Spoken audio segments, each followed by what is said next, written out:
Dr. David Clark. Mr. Speaker, this is a bill which is a mixed bag. We will be supporting it on this side of the House. It is important. My colleague Grant Robertson has said it. I'll say it in my own words. It's important that we update the tax legislation from time to time, indeed regularly, so that loopholes are removed, so that it's refined, so that we collect the taxation that we need to fund schools and hospitals and roads. At the most basic, that is what we're doing with all tax bills that have in their title "and remedial matters." And this is one of them. Most of them have that in their title. It is about making sure that the system is robust and that we continue with a broad-based system of collecting tax that ensures New Zealanders pay their fair share, but also that people that no one particular group carries an unfair burden of taxation. And that leads me into where I do want to be critical of this bill, because what it does do is it begins to address the issue of New Zealand's status as a tax haven, but does not go all the way.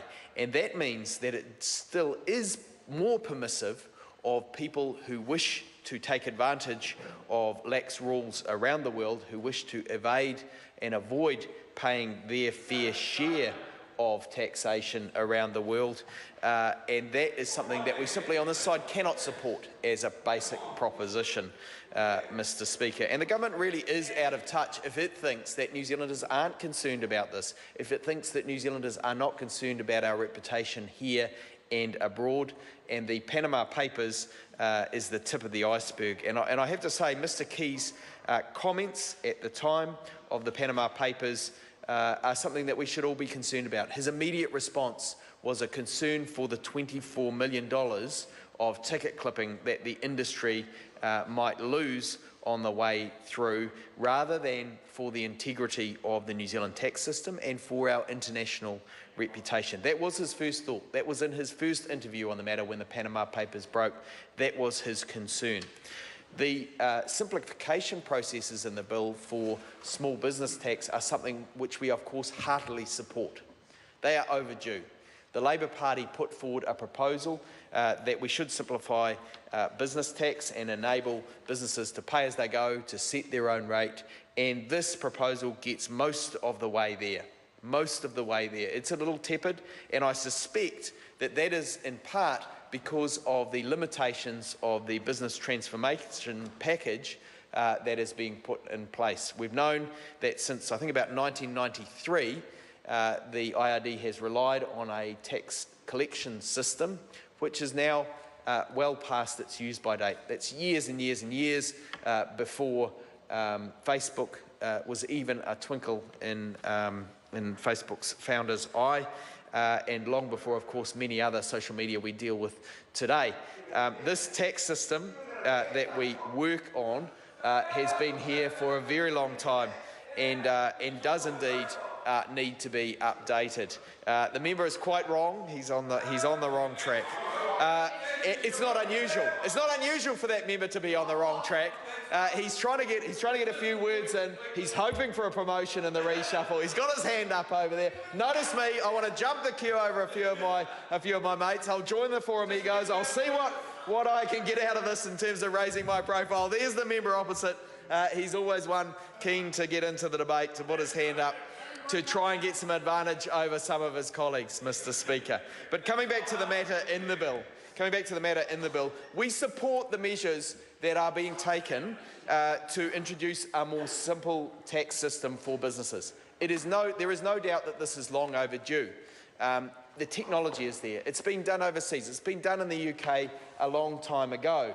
It's not something that New Zealand is unique in having a system of collecting taxes from businesses. It makes sense to do it, and I can only say it should have happened sooner. The Labour Party, of course, had the proposal out, and I suspect, as I say, the National Party has been dragging its feet. And John Key said a few years ago that the tax system should not be held back because of outdated technology, and that it would be worrying if it was. Well, of course, that's what we're seeing here. That is what we're seeing here, the slow and tepid progress in that regard.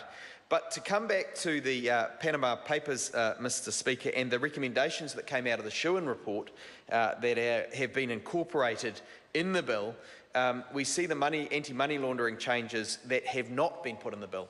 So some of the proposals out of the Schuin report have been adopted, some have not.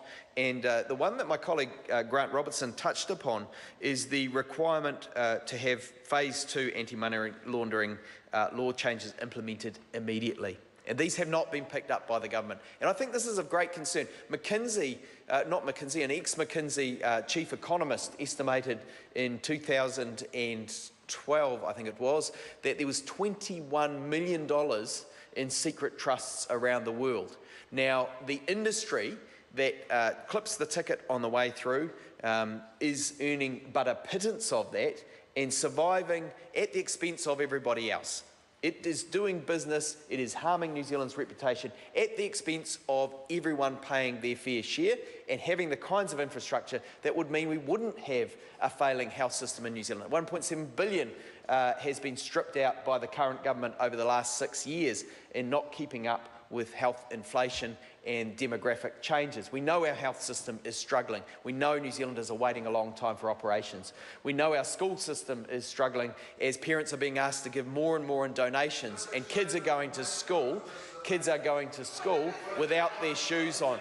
And that is not adequate. And in this bill is the opportunity to address those secret trusts. And we've seen that here the government is not willing to go the whole hog.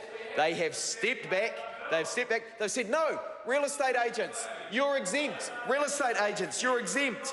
Lawyers, you're exempt. We will not bring you into this anti-money laundering rule regime at this stage. So if foreign investors wish to put money into housing in Auckland through real estates, and we know it's happening, they will get away with it under the current regime. They are quite likely to get away with it. And that is incredibly harmful to New Zealand's reputation, but it is also harmful to New Zealanders. We know we have some of the most unaffordable housing in New Zealand, in the world.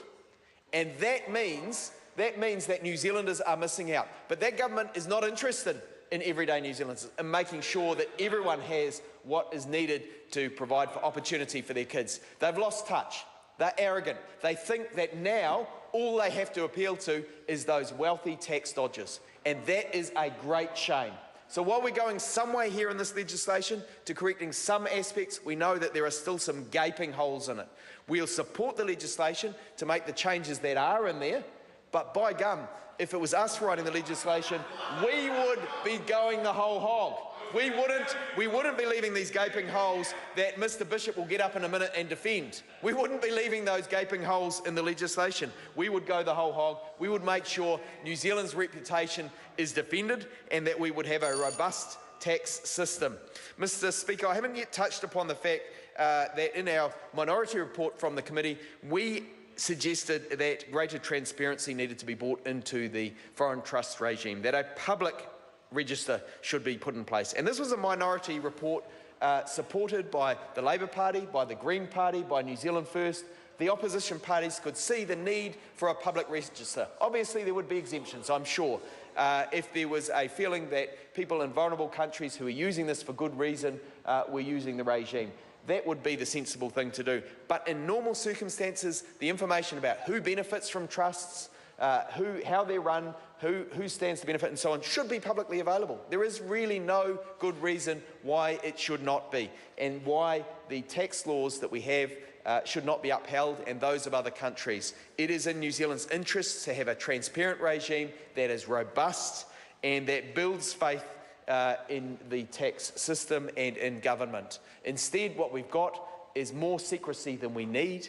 We are allowing that situation to continue where money laundering can happen through real estate agents and lawyers. It is indefensible, Mr. Speaker, that we're not making those changes. But I look forward very much to hearing Chris Bishop defend, and this is a challenge, Chris Bishop to defend those real estate agents and lawyers from being brought into this anti-money laundering regime. Why on earth should they not be held accountable in the same way as casinos, for goodness sake? Why should real estate agents and lawyers be able to bring money into this country that is not transparently dealt with in the tax regime when even casinos are required to do that? That is the question I'm looking forward to hearing an answer from Mr. Bishop on, when there's $21 trillion hidden around the world, by the ultra wealthy.